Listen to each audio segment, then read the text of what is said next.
Now let us head to Cincinnati, an Ohio city with a thriving arts community. In the Cincinnati metropolitan area, the city serves as an economic and cultural hub. It is the largest metropolitan area in Ohio and the 31st largest in the country, with an estimated population of 2.2 million. In order to conduct a wellness check, the Cincinnati police arrived at the 2500 block of Sarvis Court in Cincinnati on February 15, 2003. This occurred as a result of a 911 call about a potent and unsettling smell coming from the apartment. Authorities discovered a deceased man named Herman Brown after entering the apartment. He was naked and lifeless on the floor, with an extension cord tightly wrapped around his neck and multiple stab wounds. The scene was extremely horrific and unsettling because they also discovered blood traces in the bathroom sink. There is not a lot of information available about the man who died, and it is possible that the police withheld information in order to protect his privacy. At the scene of the crime, detectives collected a variety of evidence strewn throughout the apartment, such as blood from the bathroom sink, cigarette butts, and the victim's swab. 2 DNA profiles were found after this evidence was tested. One belonged to Brown, and the other to an unidentified person. The investigators searched for the unknown DNA match, but were unsuccessful. This set of circumstances led to the homicide case being dropped, leaving Brown's horrible killer free to roam the streets. It would stay that way until 2023, when something revolutionary happened. The solution to solving the case turned out to be genetic genealogy testing. In order to identify suspects who might not be located in traditional law enforcement databases, the DNA profile recovered from the cigarette butts was re-examined and added to a forensic genetic genealogy search. This innovative method produced a match, connecting the DNA to Robert Stewart, a 64-year-old man.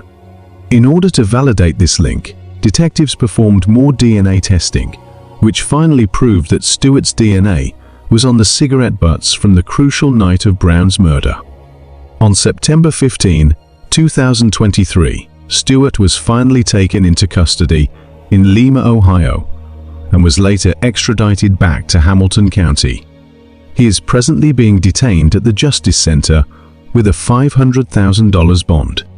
He faces up to a life sentence if found guilty of the 2 murder counts and 1 felonious assault count against him.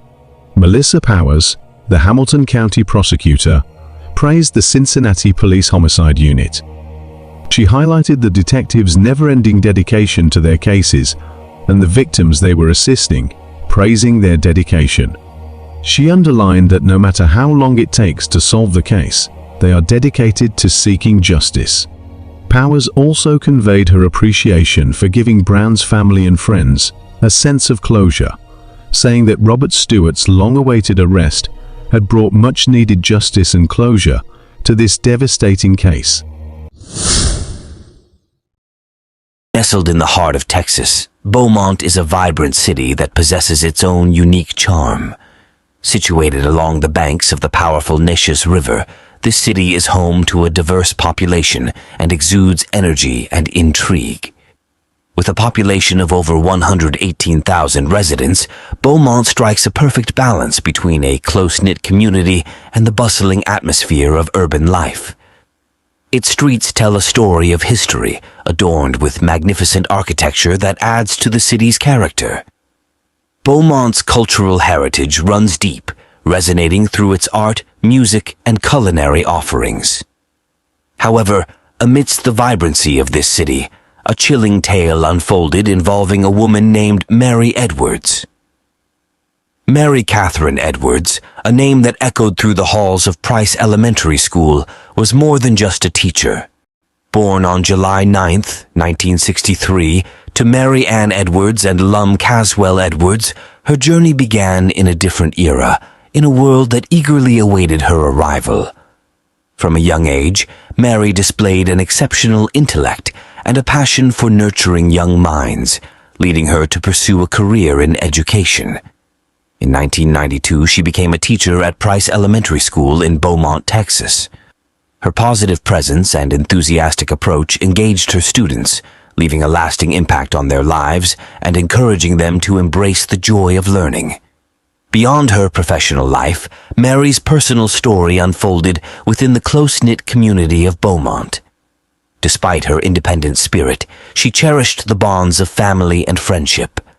Residing in her new townhouse on Park Meadow Street, Mary embraced the solitude and freedom it provided.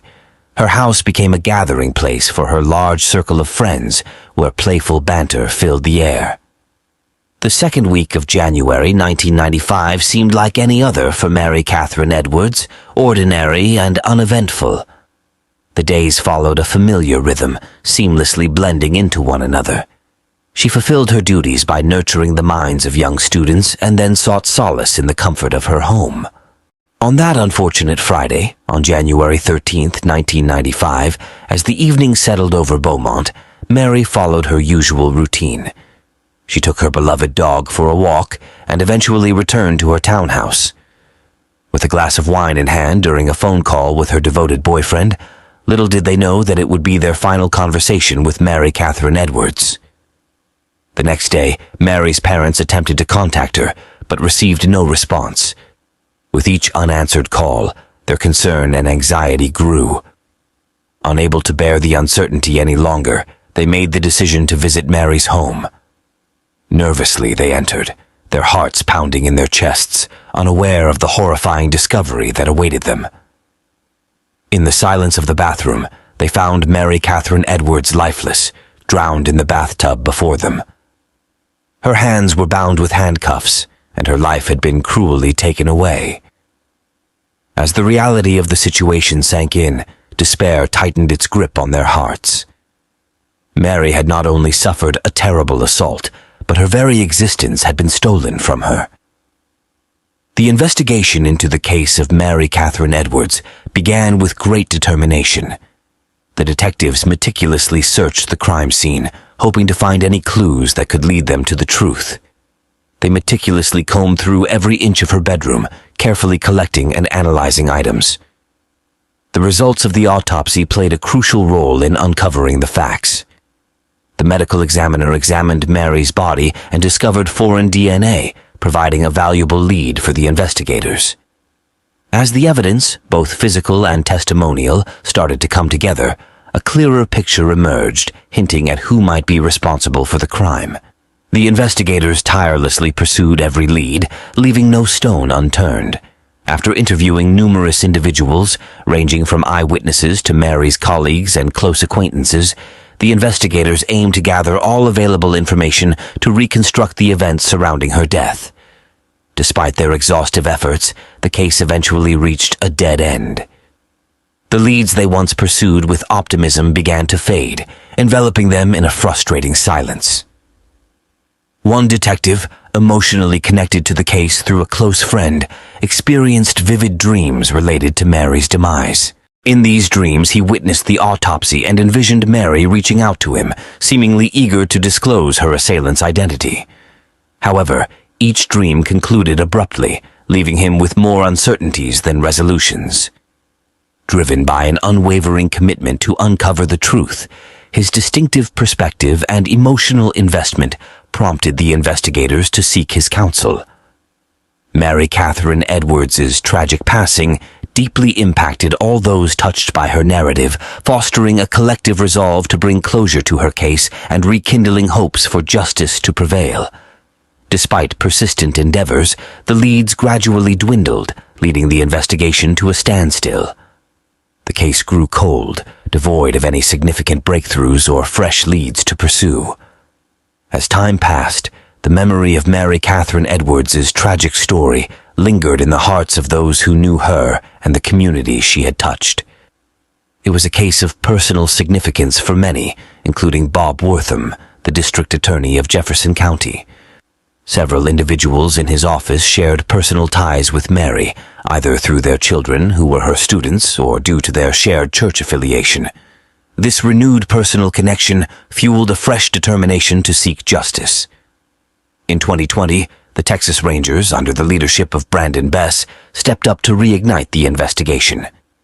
Aaron and Tina Llewellyn, along with their partners, embarked on an exhaustive journey to meticulously reevaluate every aspect of the case.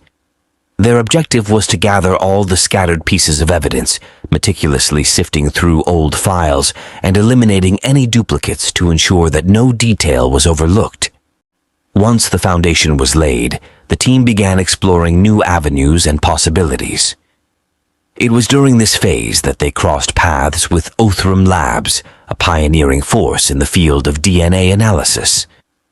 Despite not being well-versed in the intricacies of science, Brandon Bess recognized the immense potential that this technology held. He engaged in conversations with experts like Dr. David Middleman, the founder and CEO of Othram Labs, in order to grasp the significance and advantages of DNA analysis within the context of the investigation. The advancements in DNA technology played a pivotal role in cracking the case. DNA samples obtained from Mary's body were entered into a database, and authorities utilized family tree websites to search for potential matches. Finally, in 2020, a breakthrough occurred when a match was found, linking the DNA to Clayton Foreman. This long-awaited breakthrough injected new life into the investigation and paved the way for justice to be served. Detective Aaron Llewellyn, who also served as a Federal Bureau of Investigation agent, played a crucial role in the case. Recognizing the need for additional support, Llewellyn reached out to his partners at the Federal Bureau of Investigation in Ohio. The team collaborated and coordinated their efforts to collect discarded DNA from the suspect, necessitating a trip to Ohio. After thorough preparations and discussions with their Ohio counterparts, the team successfully arranged for an interview with the suspect. Astonishingly, he agreed to speak with them. However, this encounter proved to be a turning point in the investigation. Following the interview, he was promptly arrested on a murder warrant issued in Texas. Finally, the wheels of justice were set in motion. The significance of DNA evidence in this case cannot be overstated. DNA obtained from Clayton Foreman, discovered among discarded items, played a crucial role in solving the mystery. Clayton Bernard Foreman, a native of Franklin County, Ohio, born in 1961, was raised in a seemingly typical suburban environment. Despite his uneventful early years, darker aspects of his character began to surface over time. In 1981, Foreman's true nature was exposed when he committed a brutal crime, victimizing a former classmate. The details of the incident were chilling: a stranded woman at a gas station, a false claim of being a police officer, a ride home offered under false pretenses of safety. However, once inside the vehicle, Foreman's sinister intentions were revealed. He restrained her with a belt, brandished a knife, and subjected her to a horrific assault. Following the crime, Foreman faced charges and eventually pleaded guilty to the assault. Surprisingly, he received only probation as a sentence, leaving the possibility of future offenses open. Despite maintaining a facade of normalcy in the years that followed, Foreman's past continued to haunt him. In 1982, he married a woman who was acquainted with Mary Edwards, a former friend and classmate from Forest Park High School. Mary had even been a bridesmaid at Foreman's first wedding. However, the marriage ended in divorce in 1993. Tragedy struck in 1995 when Mary Catherine Edwards was assaulted and murdered. While Foreman appeared to lead an ordinary life in the suburbs of Ohio, working in finance, he carried the burden of a dark secret and a potential link to a heinous crime. Despite his ability to blend in with society, Foreman remained connected to his past, actively involved in organizing high school reunions. He attended the most recent gathering in 2018. The news of his suspected involvement in the murder of Mary Edwards shook the community, challenging their beliefs and leaving them struggling to accept the reality. 61 years old Clayton Bernard Foreman from Reynoldsburg, Ohio, was apprehended in Franklin County, Ohio, on April 26, 2021. He faced a charge of capital murder for the brutal attack and killing of 31 years old Mary Catherine Edwards from Beaumont in 1995. After more than 26 years, a grand jury finally indicted Foreman for his atrocious actions. Following his arrest, Foreman appeared in the Franklin County Court of Common Pleas General Division on May 6, 2021, where he contested his extradition to Texas, the state where the charges originated. His next court appearance was set for June 3, 2021, and it was anticipated to involve testimony from Texas investigators. The legal process would then determine whether Foreman would be eligible for the death penalty. Currently, Foreman is detained without bond in the Franklin County Correction Center in Ohio, awaiting further legal proceedings. The prosecution, led by Patrick Noth, will persist in constructing a case against him for the assault and murder of his former high school classmate, Mary Catherine Edwards, in 1995. The relentless pursuit of justice has brought closure to this long-standing case and provides a glimmer of hope for Mary's family and friends. Mary Catherine Edwards was remembered by friends, family, and former students as a kind-hearted and compassionate individual who left a positive impact on those around her. One of Mary's close friends expressed appreciation for Mary's kindness and encouragement, which helped her overcome her shyness and become more outgoing. She valued the nurturing environment that Mary created, allowing her to truly be herself. A former student was deeply saddened upon hearing about Mary's tragic demise. He recalled her as an authentically compassionate individual, and the appalling specifics of the offense had a profound effect on him. The student conveyed his grief, underscoring the horrifying essence of the event, which struck a chord with others who knew Mary. These individual testimonies highlight the significant influence Mary Catherine Edwards had on her students and friends. The warmth, encouragement, and commitment she showed towards her students' welfare will be treasured and memorialized by those whose lives she impacted. Laura Ann Huizar was born on the 10th of May, 1972, to Judy Marie Huizar and Jose Luis Huizar. She was a sixth grader at Chester, a Moore elementary school, and was just 11 years old when she was kidnapped, sexually assaulted, and then brutally killed. Laura vanished on a Sunday afternoon at around 1:30 p.m. on November 6, 1983, as she was making her way home from a friend's house in St. Lucie County, Central Florida. She was last seen at 2G's Market. She had been sleeping over at a friend's house and was walking home with an armful of clothes. When her parents realized that she hadn't returned home, they contacted the friend she had been with and were told that she had left hours ago. Her parents feared the worst. It was unlike Laura to stay on the streets for long. They searched the area, and when they could not find her, they made their way to the St. Lucie County Sheriff's Office to report their daughter missing. At the time, officers did not take the little girl's disappearance seriously because, to them, adolescents who do not return home on time are often playing with their friends and have simply lost track of time. Back then, authorities generally did not take reports of missing adolescents seriously until they had been missing for a longer period of time. A massive search was never carried out for Laura, but authorities put up a bolo sheet. Not long, James Howard Harrison, a deputy from the St. Lucie County Sheriff's Office, came forward and claimed to have seen the little girl walking close to a gas station. It appeared that on the day Laura disappeared, James Howard Harrison was out on patrol. He stated the approximate time he last saw her before claiming to have carried on with his patrol. Although Laura Ann Huizar had a small stature for her age, she was feisty and outspoken. Her family claimed she was very street smart and would never have gotten into a car with a stranger. 3 days after she vanished, on the 9th of November, 1983, 2 men discovered Laura Ann's body in a drainage ditch less than 600 yards from the gas station where she was last seen. Her body was sent for an autopsy right away, and asphyxiation was determined to be the cause of her death. She had been raped before being strangled to death. The authorities opened an investigation into the murder case, but they were unable to assemble any tangible proof from the crime scene. After the perpetrator murdered Laura Ann, he then changed the crime scene by putting the body in a drainage ditch to get rid of all the physical evidence. The murderer's actions suggested that he had prior experience handling evidence and crimes. On Laura's body, the police discovered male DNA traces. Since there was no one to match the DNA with at the time, it was kept in a sexual assault kit. The criminal database and DNA technology weren't developed enough back then to give the police any leads about the murderer. The St. Lucie County Police Department's files on Laura Ann's murder case eventually became cold. The St. Lucie County Sheriff's Office created a special cold case squad in 2020, and the team decided to re-examine Laura Ann's case.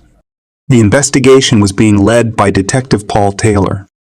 The initial investigation had a lot of gaps, which were quickly identified. One of the men who had initially found Laura's body was interviewed by Detective Paul Taylor, who was surprised to be the only officer other than Deputy James Howard Harrison to speak with him. The man remembered that day and the crime scene clearly because, according to him, it had been a terribly traumatic discovery. "I see that little girl lying there every time I close my eyes," the man said. He went on to give Detective Paul Taylor a detailed account of what he had seen that day, but the detective was shocked to learn that his account didn't match the information in Laura Ann's file. "I had already been through the crime scene photos, the case file, and what they're telling me does not match what I'm seeing," said Detective Paul Taylor. He discovered through questioning the witnesses that one of their own deputies had turned the witnesses away and then moved Laura's body away from the initial crime scene. According to the witness, when they called the police to report the discovery of Laura Ann's body, Detective James Howard Harrison was the first officer to arrive at the crime scene. The man claimed that after taking a short statements from them, Harrison sent them away. Since then, they were never contacted by anyone from the St. Lucie County Sheriff's Office regarding the case. It was discovered that before other officers arrived, Harrison spent 20 minutes by himself at the crime scene. The investigation was quick, no suspects were ever named, and the case was promptly filed away for almost 40 years. After hearing this testimony, Detective Paul Taylor decided to take a closer look at Deputy Harrison's background for the first time, and what he discovered was heartbreaking. In February 2022, James Howard Harrison, a former deputy sheriff for the Lucie County Sheriff's Office, was identified by Detective Paul Taylor as the primary and sole suspect in the murder of 11-year-old Laura Ann Huizar. Since the 1960s, Harrison has served as a pastor and worked in 10 different law enforcement organizations. He was the last person to see Laura alive. He kidnapped her when she was walking home, sexually assaulted her, then killed her and dumped her body in a drainage ditch. It was discovered that Harrison was fired from the sheriff's office 5 months after Laura was murdered. At the time, he had been accused of sexually assaulting several young girls in his church. Co-workers at the sheriff's office had also complained about Harrison because they believed he had behaved inappropriately around young girls while performing his duties as a deputy. "I'm actually standing there in front of this victim's family, and I'm telling them that one of our deputies is the one who did it. It's rough," a shocked Detective Taylor said. Unfortunately, Harrison passed away before the police could arrest him for the rape and murder of Laura Ann. He had died of cancer in 2008, but in the year 2020, the investigators obtained a warrant to exhume his body from the cemetery so that a DNA sample could be taken. However, by that time, the DNA from Laura's crime scene had deteriorated too much to match the sample taken from Harrison's body. However, they are certain that Laura Ann Huizar's murder was committed by former Deputy James Howard Harrison.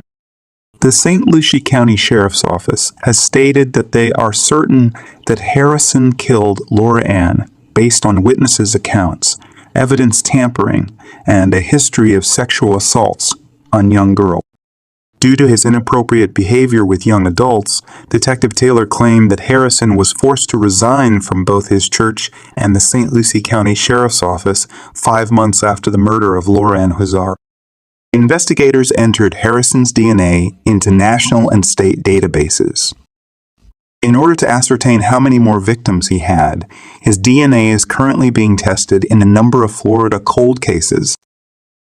After the Laura Ann Huizar cold case was formally closed, her older brother Joe was in total disbelief that his sister's killer could finally be revealed. It naturally was like a disbelief, a dream, after all this time. "You're telling me you're able to tell us who murdered our little sister?" Joe said. The Huizar family expressed their gratitude for Detective Paul Taylor's tireless efforts in solving this case, but they expressed their disappointment with what they perceived to be a poor quality investigation at the time Laura was killed. They also expressed their desire to question all the detectives who were on the case in 1983. "From our perspective, things were purposefully overlooked and not done. There were such humongous gaps in the investigation," said the Huizar family. "What do you think, guys? Did the former deputy abuse children throughout his entire life while serving as a deputy sheriff and holding a position of authority in the community as a preacher? How can we protect our women from these powerful men who take advantage of the systems and laws to further their own evil goals? Please share your opinions in the comment section below." 17-year-old Gladys Arellano lived in Boyle Heights, Los Angeles in 1996. She was beautiful, intelligent, and had big dreams for her life. Gladys was last seen on January 28, 1996, leaving her home. When she failed to return home later in the day, she was reported missing by her family. 2 days later, her body was found off a main road in a ravine in Topanga Canyon. She had been assaulted and strangled. Serology evidence was collected from her body, and a DNA profile of the unknown offender was uploaded to the state and federal DNA databases, but a match could not be found. An extensive investigation was completed by the investigators at the time, but it led nowhere, and the case went cold until 2019, when Los Angeles police arrested a man by the name of Jose Luis Garcia for domestic assault. During the booking process, DNA swabs were taken from Garcia and processed. Investigators then realized that his DNA matched the DNA that was taken from Gladys Arellano's body. Detectives visited Garcia and questioned him about Gladys. The crime took place when he was just 19 years old. They obtained a second DNA swab from him. The Los Angeles Crime Lab was then able to confirm that Garcia's genetic profile matched the unidentified sample taken from Gladys's body in 1996. 43-year-old Jose Luis Garcia was arrested by U.S. Marshals on September 29, 2019 in Dallas, Texas. He was extradited on October 14 to Los Angeles County, where he was held on a $1 million bail. Detective Hugo Reynaga said this case is typical of the type of unsolved cases that the detectives are faced with on a daily basis. "We are gratified that we are successful in bringing this tragic case to a close." Reynaga confirmed that investigators were looking into the possibility that Garcia was involved in other crimes as well. Gladys Arellano's niece and goddaughter, Samantha Moreno, spoke movingly of the need to remember her godmother as well as all other women who were victims of violence. Recognizing her life is important. Beautiful Latina souls from Boyle Heights should never be forgotten. Moreno said acts of violence against women should never be forgotten. Samantha Moreno thanked the detectives who never lost sight of finding justice. Gladys Arellano's case was worked on by retired detectives Joe Purcell and Sean McCarthy, who both work part-time on the Sheriff's Department's Unsolved Case Unit. Thank you for not giving up on our Gladys, who was a loving daughter, sister, aunt, and godmother. Gladys was only 17 when her life was taken. She had a beautiful soul. She was beautiful, intelligent, gorgeous, and she had a radiant smile. She had such big dreams for her life. "My grandparents would have been so proud of her," Samantha Moreno said. She was grateful Garcia was off the streets after nearly a quarter century. "We want nothing more than for him to pay for his brutal crime," she said. "We recognize that this will not bring Gladys back, but we are relieved to know that there will be justice for Gladys. This is a victory that we acknowledge in her honor, and we look forward to more victories." José Luis Garcia was found guilty of all the charges against him on July 18, 2023. It was a day the loved ones of Gladys Arellano had been waiting decades for. "It is never enough for having taken the life of such a beautiful soul," said Elizabeth Arellano, Gladys Arellano's sister and best friend. She told the court what Garcia did nearly destroyed them as they wondered for more than 25 years what happened to her. "It was tough, but it felt really good to finally get it off your chest and actually, like, seeing him and releasing it and having some kind of comfort," said Vanessa Arellano, Gladys Arellano's younger sister. Janet Ramirez, Gladys' close friend, said the plea deal gives her some comfort.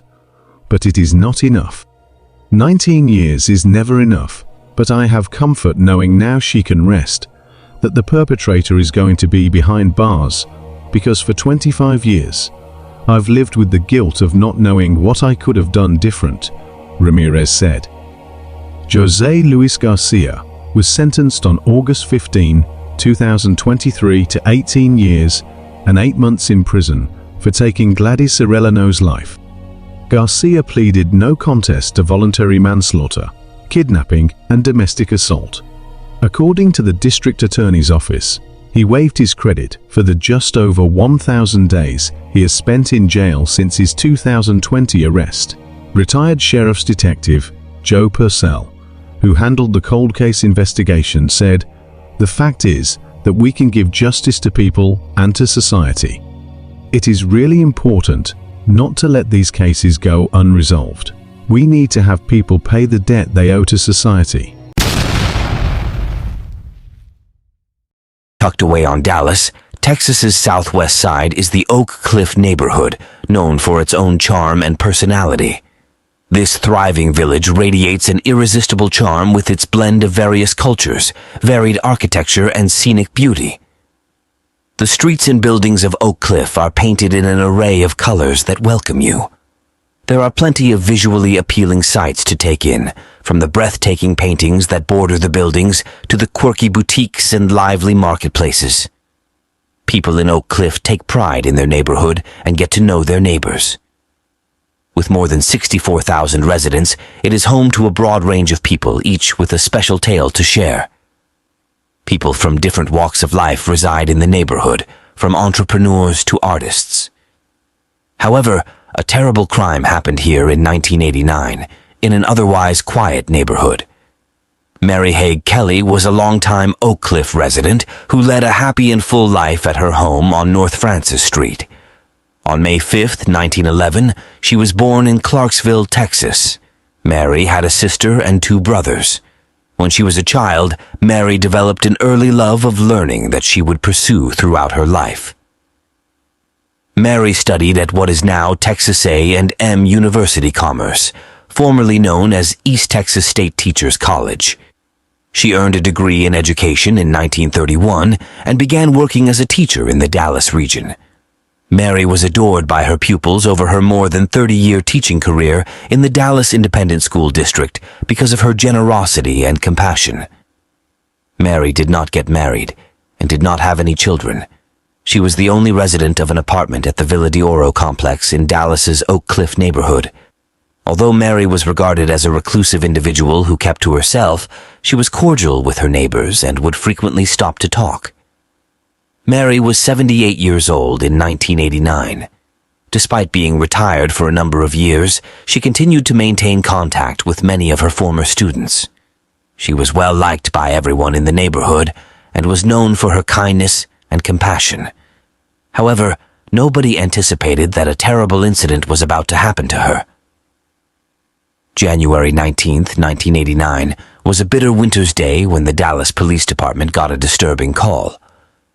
After failing to contact Mary Haig Kelly, a worried family member had broken into her home using his own key. He entered and was confronted with a horrific scene. Mary Haig Kelly had been discovered dead, pushed beneath her bed, and completely nude. The police were immediately contacted by the relative, prompting patrol officers to quickly respond to the location. Upon their arrival, The officers were greeted by a tense atmosphere. Although the house was quiet, there was an undeniable feeling of unease in the air. The relative who had discovered Mary's lifeless body was anxiously waiting outside, clearly displaying worry and grief on his face. As the officers cautiously entered the residence, they were filled with apprehension about what they might encounter. Their attention was immediately drawn to the bed, where they discovered Mary Haig Kelly's motionless body concealed underneath. Shockingly, she was unclothed from the waist down, suggesting that someone had taken advantage of her vulnerable state. The sight of her lifeless and cold form left a lasting impact on the officers. The murder of Mary Haig Kelly sent shockwaves throughout the Oak Cliff community, leaving everyone who knew her devastated by her untimely and violent death. Known for her kind and compassionate nature, the idea that such a heinous act could be committed against her was almost unbearable. The post-mortem examination revealed that Mary had been strangled to death, her life cruelly taken by an individual who showed no regard for her humanity. The absence of forced entry at her home raised puzzling questions. How had the perpetrator managed to enter undetected? The investigation into Mary Haig Kelly's murder was conducted meticulously, with detectives interviewing numerous individuals of interest and thoroughly searching local pawnshops for her stolen belongings. Despite their diligent efforts, no substantial leads emerged, causing the investigation to reach a standstill. The lack of forced entry at the crime scene perplexed investigators as they struggled to determine how the perpetrator had gained access to Mary's home without leaving any evidence of a break-in. Fingerprints discovered at the scene were compared, but no matches were found, leaving the detectives at a frustrating dead end. Additionally, forensic DNA evidence was discovered, although it could not be linked to any specific person. The Federal Bureau of Investigation's Violent Crime Apprehension Program received the case information from a frustrated and helpless person who was hoping to uncover cases similar to hers. To no effect, pawn shops across the city were contacted to look for stolen goods that might have been taken from Mary's house. After months of inquiry and the exhaustion of all leads, the case ended without a witness to the crime. Detectives remained dedicated to cracking the case and providing Mary Haig Kelly and her family with justice despite the lack of advancement. The investigation spanned several months, yet with no witnesses to the crime and all leads exhausted, the case eventually grew cold. After 33 years, the Mary Haig Kelly case was reopened in November of 2021 when the Dallas County District Attorney's Office collaborated with Othram to explore the potential of advanced DNA testing in generating new leads. The forensic DNA evidence recovered from the crime scene decades ago was sent to Othram, and through forensic-grade genome sequencing, a genealogical profile was established from the DNA evidence. With the assistance of the in-house genealogy team, investigative leads were generated and shared with the Dallas County District Attorney's Office.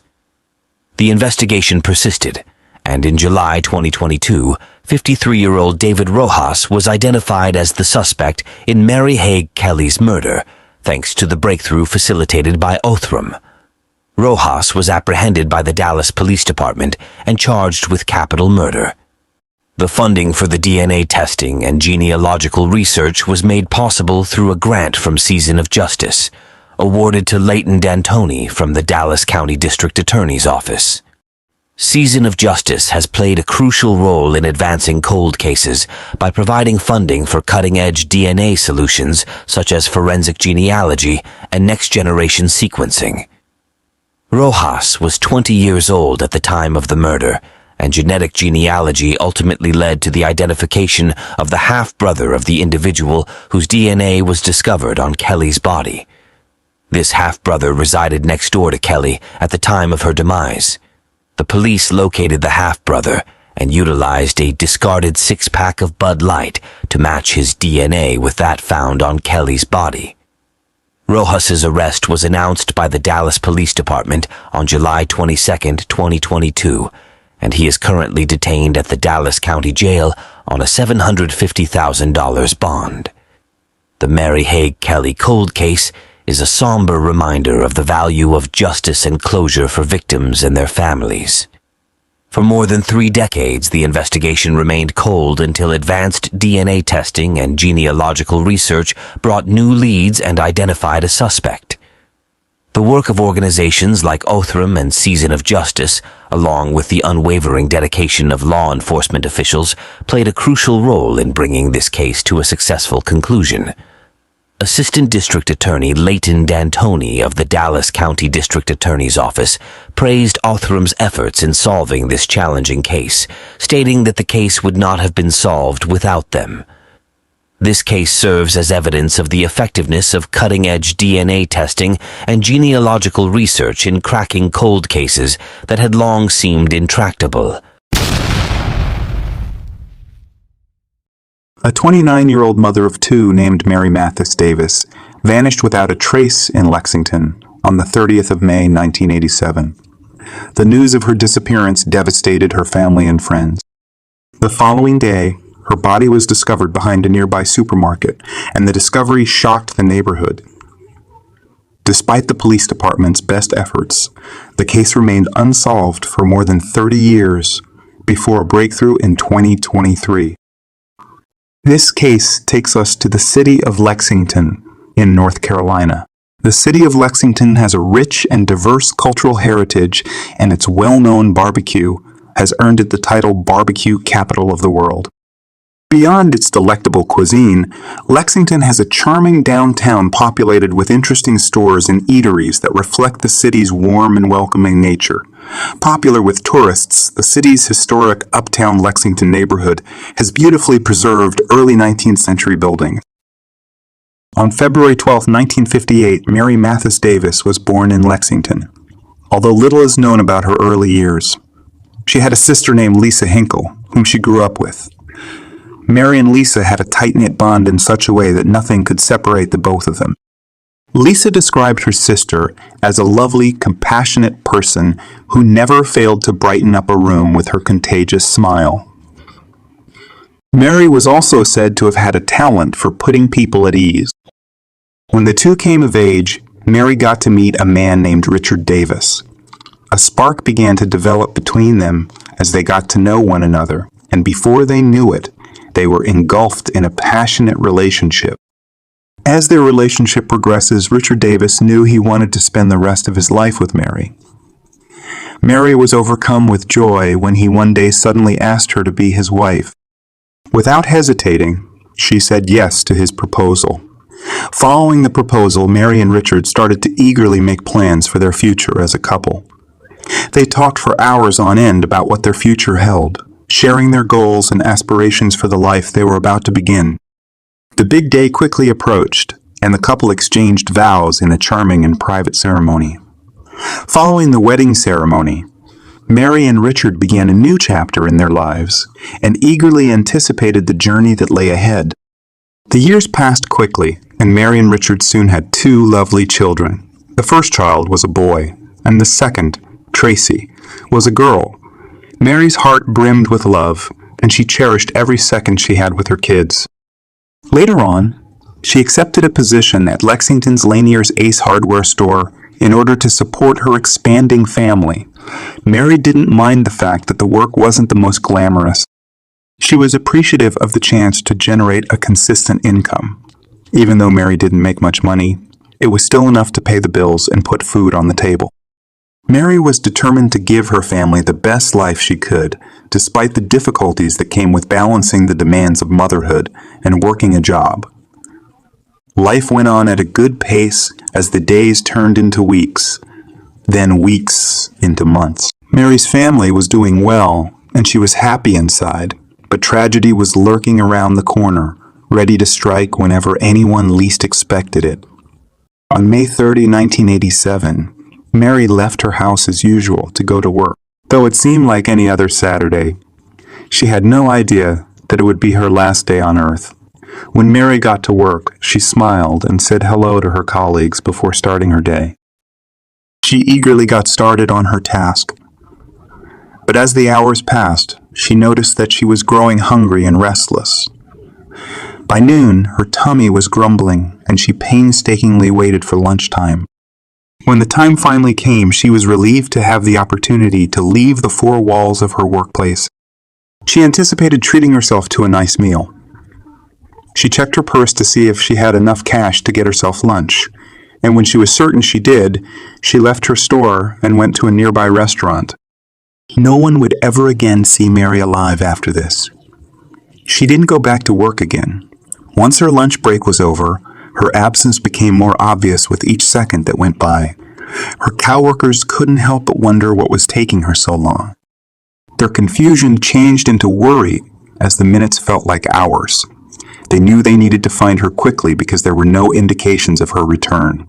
One of them offered without hesitation to look for her at the eatery where she went to have lunch. The coworker hurried to the eatery as her heart was racing, but Mary was not there. The staff at the restaurant was of no assistance either, and the situation was getting worse. When the coworker went back to the hardware store, she reported that she could not find Mary at the eatery. As soon as they heard this, the hardware store employees started to feel afraid and realized they needed to act more seriously. They picked up the phone and dialed the emergency number without delaying further. After providing details of what had happened, the police arrived almost immediately. The co-workers also called Mary's husband and parents in order to inform them of what was happening. Police started looking for Mary right away that day, but at first they found nothing. She was completely absent from sight. As words of her disappearance spread, a sense of fear and uncertainty overcame the neighborhood. On the other hand, Mary's family was left to struggle through the pain of not knowing where she was or what had happened to her. But they hoped and prayed that their dear Mary would be found alive and well. That night, Richard had a hard time falling asleep. His thoughts kept him up at night.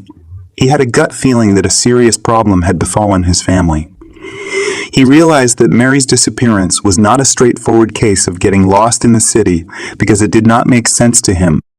His mind wanders to their kids and how he would look them in the face the following day. Unaware of the potential danger to their mother, the innocent kids had been asking Richard of their mother. The idea of breaking the news to them that she might never return again was too painful for Richard to bear. But he was aware that he needed to be there for his kids all the way. The next morning, as the sun rose, the search for Mary persisted, but it seemed like all the efforts were in vain. Mary's family and the police were anxiously searching for any information about her sudden disappearance. As the day wore on, the police abruptly received a call reporting the discovery of a dead body behind the building of a nearby supermarket called Winn-Dixie. After the call, a small group of police officers rushed to the scene right away. After seeing a small crowd forming around the body's discovery, the police officers moved in to quickly secure the area. The body had clearly been there for some time, as they could see. It was already starting to emit a slight odor of decay. They were able to recognize the body as belonging to Mary Mathis Davis after closer examination. The officers' faces showed shock and disbelief, but they also knew they needed to get to the root of the investigation. There was no immediate indication of the cause of death. So the police started looking around right away for any possible clues. They also questioned the supermarket staff, but none of them appeared to be particularly knowledgeable about what had happened to the victim. The body was then removed for an autopsy after that. One of the policemen showed up at Mary's family's house the day her body was discovered. As the atmosphere was tensed, the officer broke the heartbreaking news to her family. He offered his condolences and shared what little information they had about Mary's incident. The news was indeed a tragic one, as Mary's family was left broken and inconsolable. After a few days, Mary's autopsy results came out, and it was discovered that she was strangled to death. It was also found out that she had experienced sexual assault. As a result of this, Mary's death was classified as a homicide. The authorities started looking into Mary's death as her family was left to mourn and stay strong. The investigators were determined to find the answers to the many unanswered questions they had. Investigators had DNA samples that had been gathered from the crime scene as pieces of evidence.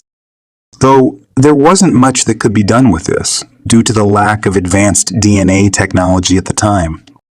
Regardless of this shortcoming, detectives diligently pursued every lead and tip that came their way, working day and night. At a point, they appealed to the general public for assistance, with the hope that someone would come forward with information that would help solve the mystery behind the case, but all efforts proved abortive. The detectives felt defeated because it appeared as though the murderer had vanished from the face of the earth. As the days dragged on, becoming weeks and then months, the murderer seemed to have eluded capture. However, Mary's family never lost hope and held on to the belief that justice would eventually be served no matter how long it took. They made an effort to move on with their lives, but the scars from their loss never completely healed. Nearly 25 years after Mary's murder, Lisa, her sister, came out and spoke to the media about the tragedy and pain that she had her family members had to go through when Mary was snatched from them. She spoke candidly to the press about the pain they had experienced and how difficult life had been without her cherished sister by her side. The family had never given up hope that they would one day find the closure they so desperately sought, as Lisa reflected on the happy times they spent together with Mary. Despite the pain and loss, she revealed that the family was not interested in exacting revenge and that she was prepared to offer Mary's killer forgiveness. A new group of detectives working on Mary's murder case in 2022 made the decision to examine the evidence at hand. They had knowledge about the developments in DNA technology and were confident that, compared to 1987, they now stood a better chance of cracking the case. After that, the detectives then delivered some tangible evidence to the North Carolina State Crime Lab. The North Carolina Bureau of Investigation was contacted to look into the case based on the encouraging results of the analysis of the evidence. From that point on, things accelerated. The Texas-based private forensic genealogy laboratory called Othram was contacted by the State Bureau of Investigation. DNA piece of evidence was then sent to Othram, where scientists were able to create a genealogical profile for potential suspects. The unidentified male suspect was finally identified after months of diligent work. Russell Grant Woods was the name given as the murderer of Mary Mathis Davis. The detectives felt relieved after making the discovery because they were certain that the case had been solved. There was a problem, though. There was no way to bring the murderer to justice because, according to a background check, he had passed away in 2013 at the age of 58. Russell Grant Wood had previously been named as a suspect in the case, but detectives were forced to focus their attention elsewhere at the time due to a lack of sufficient evidence. Not only that, it was, however, learned that Mary and Russell Grant Wood had known each other before her death, although it is unclear what kind of relationship they had. If Russell Grant Wood had still been alive, the state would have moved forward with indictments and accused him of first-degree rape, kidnapping, and murder. Mary's surviving family learned of the case's breakthrough on February 3, 2023. They thanked the detectives for their commitment to the investigation. We prayed that one day we will find the person who violently murdered our beloved Mary. We now have some answers. Although that won't bring Mary back, it does give us a sense of closure. Lori Martin, Mary's niece, told the press. On February 12, 2023, Mary's family held a memorial celebration at Forest Hill Memorial Park in Mary's honor. If she was still alive, that day would have marked her 65th birthday. Mary was a light in this world, and we were blessed to have her as long as we did. She was a loving mother, wife, sister, and friend. We know she is resting easily in the arms of our Lord and Savior, Lori Martin said. There are still many questions that we will never have the answers to, even though the mystery surrounding Mary's death has been solved and the murderer has been found. What sort of connection do you think Mary and Russell had? Post your ideas in the comments section to share with us. A group of kids playing off of Amherst Street in Granby, Massachusetts, found a woman's body on November 15, 1978.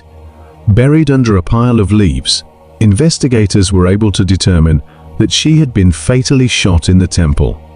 There was also evidence that the woman's body was dragged by a man's belt. It was estimated that her life was taken roughly 3 months before her body was found. Investigators were unfortunately unable to identify the woman. So, for decades, she became known as Granby Girl and was buried in a local cemetery with a headstone marked unknown. On March 6, 2023, the Northwest District Attorney's Office held a news conference at the Granby police station to announce the major breakthrough in the case. It was announced that the remains found back in 1978 belonged to 28-year-old Patricia Ann Tucker. First Assistant District Attorney Stephen Gagne said advances in DNA technology allowed them to find Patricia's half-sister in Maryland, who led them to her son. He was just 5 years old when Patricia vanished. Stephen Gagne said, while it is satisfying to finally know who Granby Girl actually was, the investigation will not stop until we identify the person that took her life and bring the family an additional measure of closure and justice. This investigation has spanned decades and will continue until each and every possible lead is explored. Stephen Gagne further said Patricia was married to Gerald Coleman, and they were living on the shore of Lake Pocatopog in East Hampton, Connecticut, back in 1978. Coleman never reported his wife missing. He passed away in prison in Massachusetts in 1996. According to Stephen Gagne, Coleman is now a person of interest in Patricia's case. Before her disappearance, Patricia had earlier gone by married names such as Patricia Heckman, Patricia Dale, and later Patricia Coleman. Anyone with information about the case should call Granby Police at 413-4679-222 or email jwhite@granby.pd.org. Patricia's son, Matthew Dale, who is now 50 years old, also spoke and recalled his last memories of his mother. She was in the front seat of a stranger's car, wearing a vest. It was 1978. Matthew was in the back seat. A man he did not know was driving, but Matthew vividly recalls the last words his mother ever said to him before she disappeared. "She told me to go across the street to the playground," Matthew said, referring to a group home for juveniles. She said goodbye. Now in middle age, Matthew's memories are fuzzy. Best he can recall, the facility was outside Boston. His father collected him the following day and raised him after his mother left him. Matthew has lived in North Carolina most of his life. He grew up plagued by the mystery of his mother's disappearance. Rumors swirled among family members, including speculation that Patricia may have entered the Federal Witness Protection Program. Matthew said that he was in his 30s when he accepted that his mother was no longer alive. "My mother fell in with the wrong crowd. She was not a hiker, like some of the stories said through the years. I've been told so many lies about it." His father passed away in 2015, and Dale has felt somewhat adrift, although he is happily married. He is a father and has been a union electrician for most of his life. Several weeks before the identification was made, police showed up at his door. They asked him a few questions, explaining they found him through his uncle in a DNA database. They said, "Granby Girl." "I thought, what is Granby Girl?" Matthew said. State police investigators did not offer many details, but said they had exhumed Patricia's body. Matthew had filed his DNA in a database in case his mother was ever identified. He sent investigators a file of his digital DNA profile, and they contacted him by phone within hours. They said it was a clear genetic match. He has scant keepsakes of his mom, a single photo baby book she created for him, a lock of his hair, and a small tapestry she painted when he was small. Matthew said he plans to arrange for a proper grave for his mother. For years, the grave has been marked only with a wooden cross. In 1998, Granby residents donated money to create a more dignified marker. Matthew said, "It was an awful end. What I want to do is have a new gravestone made for her. She deserves to have her name on it." Vancouver is a city in Clark County, Washington, on the north bank of the Columbia River. It is known for its scenic views. Vancouver is sometimes referred to as the Hollywood of the North because most neighborhoods there see very little violent crime. While most people agree that Vancouver is a safe place to live, there are still some dangers there. This brings us back to a terrible incident that happened in 1974.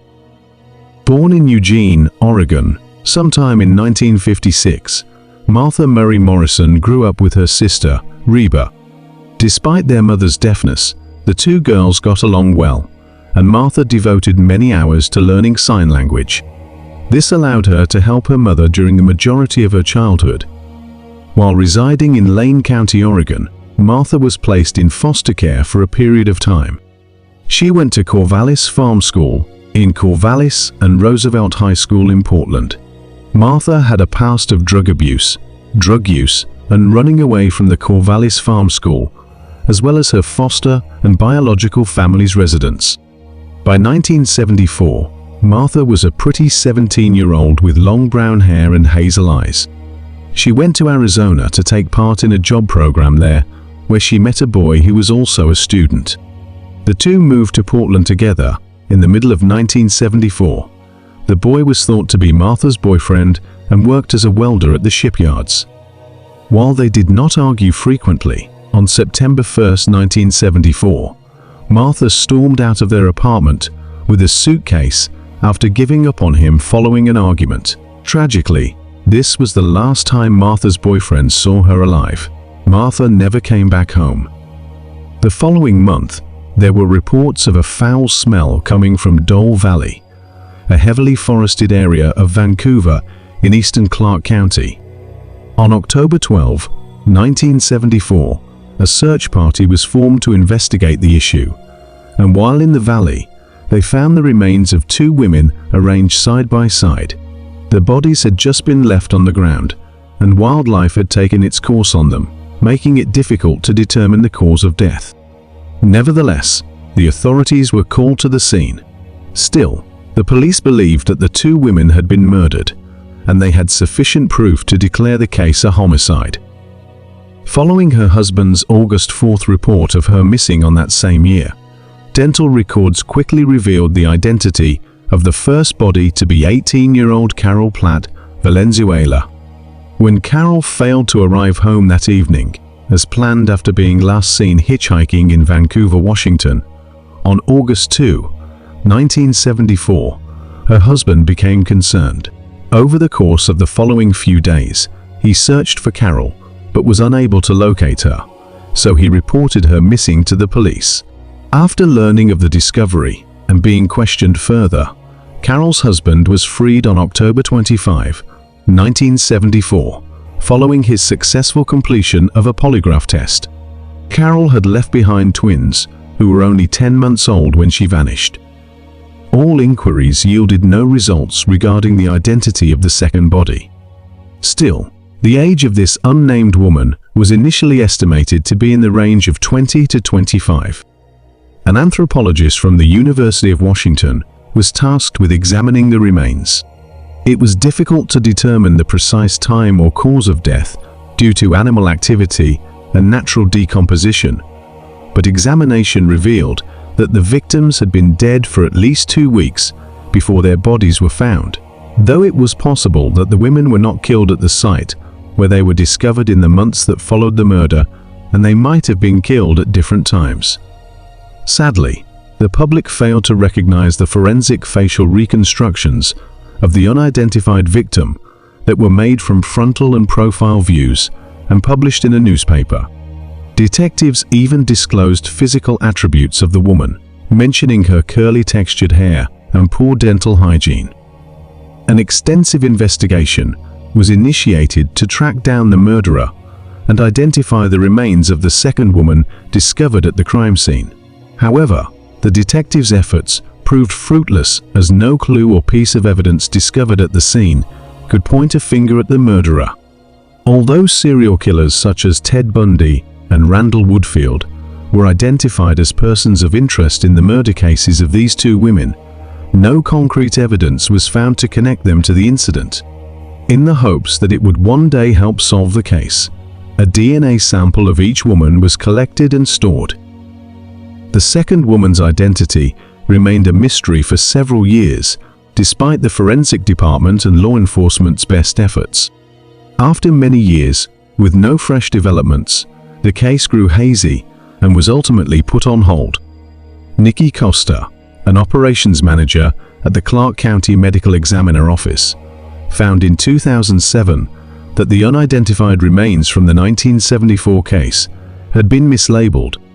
The name Carol Platt Valenzuela, the girl whose body was discovered next to the unidentified woman, was written on some of the bone fragments belonging to the unidentified woman. Though it was thought to be a clerical error, they had to spend decades trying to identify the woman using false evidence, which cost them a great deal of effort. The case of Martha Morrison, who vanished from her Portland apartment on September 1, 1974, was taken up by Reba Morrison and her half-brother in 2010. Recalling that her family had submitted a missing persons report for Martha, Reba was disappointed upon revisiting the report. It turned out that no one had ever reported Martha's disappearance to the authorities, and Reba found no evidence of a missing person report having been filed in 1974. The woman's remains, whose identity is still unknown, were sent to Bobby Selmark Forensics in Lawton, Virginia in 2012, so that DNA could be examined. Eventually, a DNA profile was created and added to the DNA database. Following up with Reba in 2013, the detectives inquired about the possibility that the unidentified remains might belong to Martha Morrison, Reba's sister who had gone missing. After the successful collection of DNA samples from Reba and her half-brother, the researchers optimistically forwarded the samples to the University of North Texas in an effort to gather additional data. Subsequently, a genetic profile was created by comparing the samples obtained from Reba and her half-brother with potential matches. Some similarities were found when the samples and the unidentified remains were compared, but a definitive match could not yet be made. Eventually, Martha and the victim who was not identified were added to the National Missing and Unidentified Person Database, which is dedicated to finding missing persons and identifying human remains. In order to conduct a more precise DNA analysis, the Clark County medical examiners needed DNA samples from additional members of Reba's family. As a result, they requested a sample of Martha's mother's DNA and conducted tests on it. The results again demonstrated consistency in the DNA but were inconclusive regarding the identity of the woman. Following earlier ineffective testing, forensic investigators desired to test one more family member, Martha's father. However, since he had already passed away, the National Center for Missing and Exploited Children promised to cover the cost of exhuming Martha's father so that DNA could be recovered and compared to the unidentified remains. The final test result in 2015 verified that the remains belonged to Martha Morrison. Ever since, the Washington State Police have been examining evidence from cases involving suspected serial killers in an attempt to link them to the killings of Martha and Carol. While sifting through the evidence, the detectives discovered a woman's DNA sample that had been unidentified and discovered on the grip of an air pistol that belonged to a serial killer. When this DNA sample turned out to be an exact match to Martha Morrison's, the detectives hit the jackpot. In her testimony, a forensic scientist from the Washington State Patrol Lab in Vancouver stated that there was a 1 in 30 billion chance that the partial DNA profile she created from the weapon and Martha's remains matched. Warren Leslie Forrest was identified as the serial killer whose gun contained Martha's DNA. Warren was already serving a life sentence in 2017 for the July 11, 1974 murder of Krista Blake, a 20-year-old who was last seen getting into his blue Ford Econoline cargo van close to downtown Vancouver. On October 2, 1974, Warren was taken into custody for the murder of Krista. This was only 10 days prior to the bodies of Martha and Carol being found in Dole Valley. In an effort to gather more information that would strengthen their case against Warren, investigators kept probing his past. Upon being finally questioned about this accusation, Warren refuted having killed Martha and Carol. Warren was charged with Martha Morrison's murder, though, after a forensic scientist from the Vancouver and Washington State Patrol Lab testified that the partial DNA profile she created from the weapon matched the partial DNA profile from Martha's remains. Prosecutors used this fresh evidence to file a new murder conviction against Warren in 2019, but he would still be serving a prison sentence for the previous killings. In January 2023, Warren's trial got underway, and over 30 witnesses who had testified against him appeared. The family members of 16 years old Jamie Grissom and 14 years old Diane Gilchrist, as well as the other 6 girls and women who were allegedly killed by Warren, were among the people who attended the trial. In order to prove that Warren, who was now 74, had a pattern of kidnapping, abusing, and killing women in the early 1970s, the prosecution called Norma Jean Lewis to the witness stand. In the year that Martha vanished, Norma Jean Lewis, another victim of Warren's, was only 15 years old when she managed to escape Warren's kidnapping and assault. After Warren had bound Norma to a tree and abandoned her for dead back in 1974, Norma was able to slither out to a road and seek assistance. When Warren was on trial in 2023, Norma gave testimony in court, saying that Warren had approached her as soon as she had left the Oregon Environmental Council after work to go to her next volunteer job. Warren approached her and inquired about her availability for a modeling job. Norma agreed to go with Warren and got into his blue van since he was very convincing. After that, he allegedly drove her to Portland's Washington Park, where he attacked her with a knife and attempted to choke her. According to Norma's testimony in court, Warren had led her out of the car with a noose around her neck, bound her in his trunk, shot her multiple times with an air pistol, which was used as evidence in Martha's case, strangled her until she passed out, covered her with logs, and abandoned her for dead. Regarding the crimes he committed against Norma, Warren was never charged. Norma stated that her sole purpose was to provide answers to the families who were still in the dark about what had happened to their loved ones. Many of the parents of the young girls that Warren killed passed away without knowing what became of their daughters.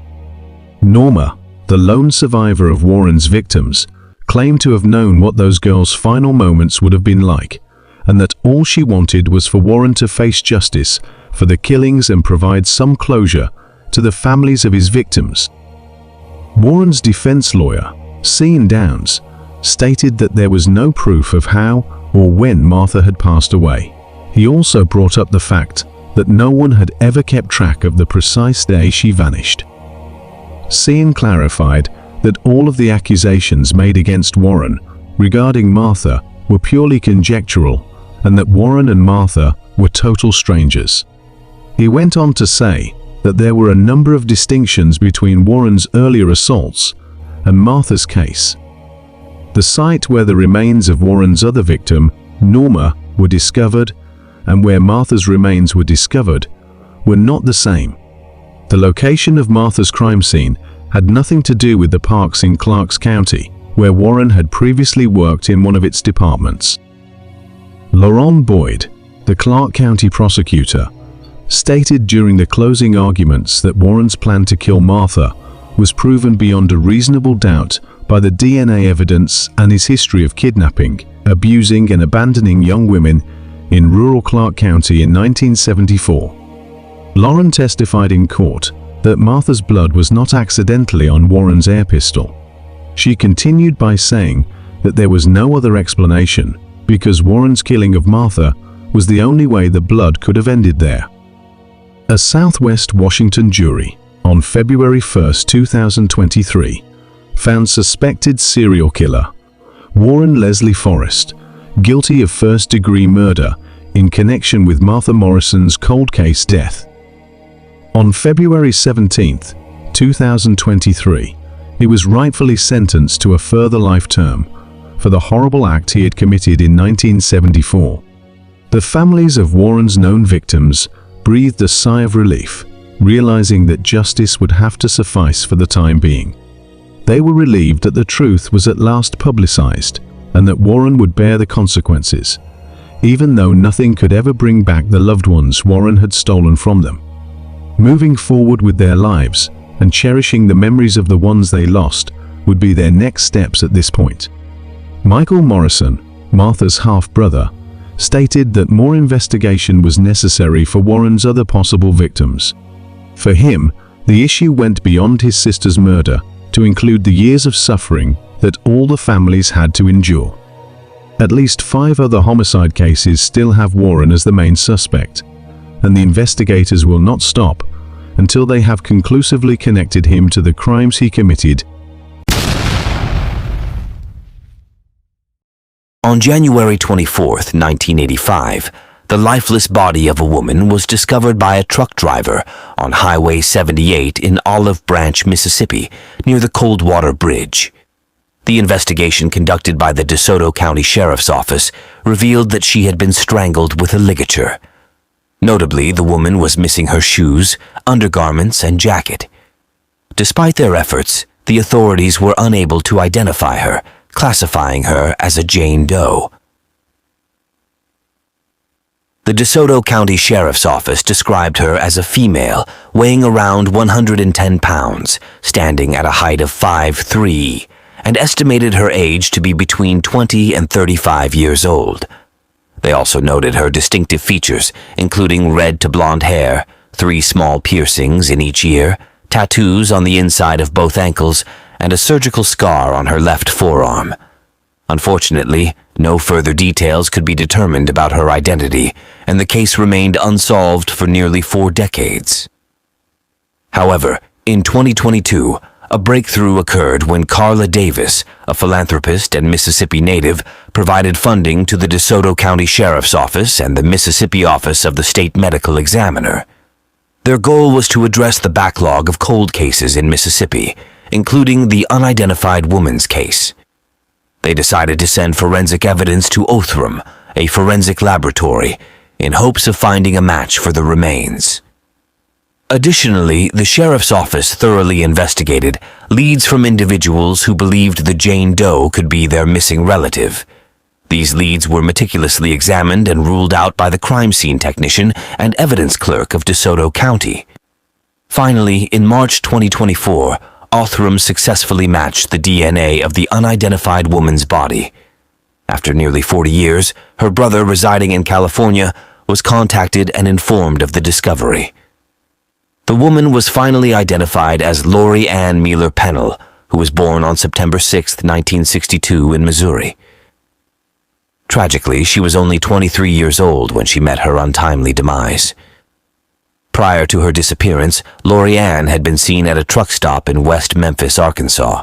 Her family had filed a missing persons report, but she was never located.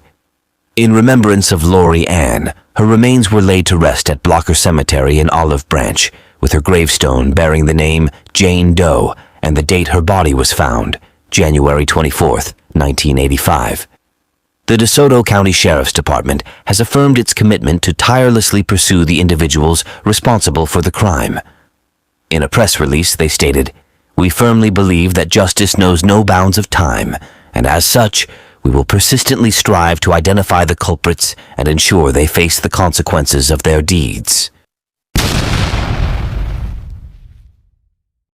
23-year-old Krista Bromlett was residing in a mobile home in New Providence, Tennessee, in 1996. New Providence, which was formerly a small railroad community, was taken over by the nearby community of Clarksville. New Providence saw rising crime rates over the ensuing years, including an increase in drug-related offenses and commercial burglaries. Krista Bromlett regrettably fell victim to these problems. Her case remained cold until after 22 years when her killer was finally arrested. Krista Bromlett was born in 1973 in California to Jim Langley and Kim Venable. Krista was renowned for being witty, compassionate, and smart. Despite having a tight-knit relationship with her family, she made the decision to be financially independent and started living alone. She and her mother had shared a home together in Clarksville until in 1995, when her mother moved to Corpus Christi, Texas, with Krista's 2 young children. Krista wanted to stay back because she hoped to finish her GED program in Clarksville. She then lived alone in a mobile home while pursuing her high school equivalency so she could provide a better life for her 2 kids. Although her family described her as warm and loving, her neighbor thought she was distant. In the afternoon of October 28, 1996, Krista Bramlett's landlord, Jeff Pennington, knocked on the door of her trailer in the Sunnydale Mobile Home Park just off Peachers Mill Road. The landlord wanted to discuss with Krista about a recent fire outbreak that occurred a week before, but she never responded. Jeff, however, later discovered something terrible while attempting to contact Krista. In the living room, he saw the shoeless body of Krista Bramlett laying in the flickering glow of a small colored television. A terrified Jeff Pennington said, "Then I called the police." Police in Clarksville, Tennessee, were looking into several home killings of women at the time of Krista's murder. Police insisted that the murders had nothing to do with this particle case. When Krista passed away, the Montgomery County Medical Examiner performed an autopsy on her, and the Clarksville Police Department Crime Scene Unit processed the mobile home, looking for any available evidence to pinpoint the killer. According to the autopsy, Krista Bramlett died by suffocation, and a rape kit revealed signs of sexual assault. The forensics sent their DNA findings from the rape kit to the Tennessee Bureau of Investigation's lab, who then loaded the data from that kit into CODIS in the hopes of finding a match. About 6 detectives began the investigation by interviewing between 50 and 60 neighbors in an effort to identify potential witnesses. A neighbor claimed to have seen Krista on the 27th of October 1996, sitting on her porch as she always did, but Krista had a distant demeanor, and people typically left her alone. Police expected to make an arrest within a week after receiving nearly a dozen tips, but the leads fizzled out, no potential suspects were located, and the years passed without an arrest.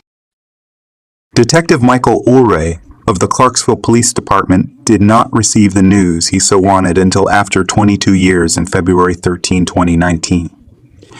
It happened that the DNA of the suspect from Krista's rape kit had eventually matched a suspect who was located in Phoenix, Arizona. The DNA on CODIS matched to a 48-year-old man named Kenneth Hudspeth.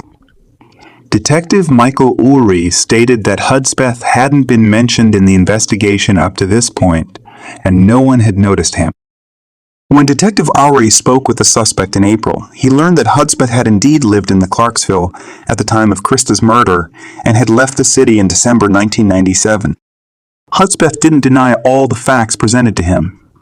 He claimed to be a friend of Krista, and he allegedly acknowledged being the last person to see her alive. Hudspeth was taken into custody and charged with homicide as a result of the DNA evidence and this interview.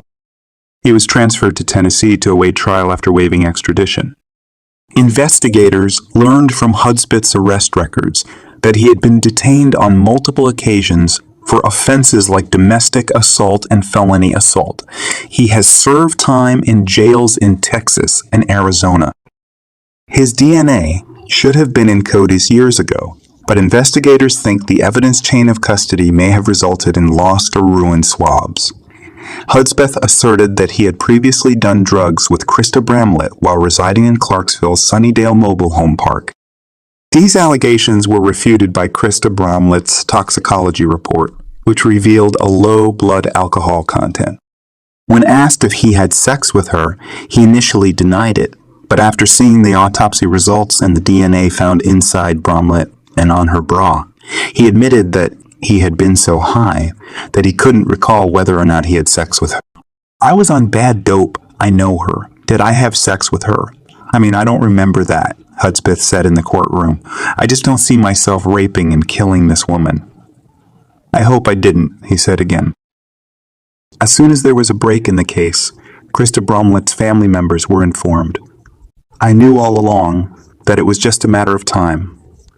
There was never a doubt in our minds that they'd find who had done it, Krista's grandmother said. Finally, after long, painful 22 years, in January 2022, 52-year-old Kenneth Hudspeth was found guilty by the judge and was sentenced to life in prison for the murder of Krista Bromlett.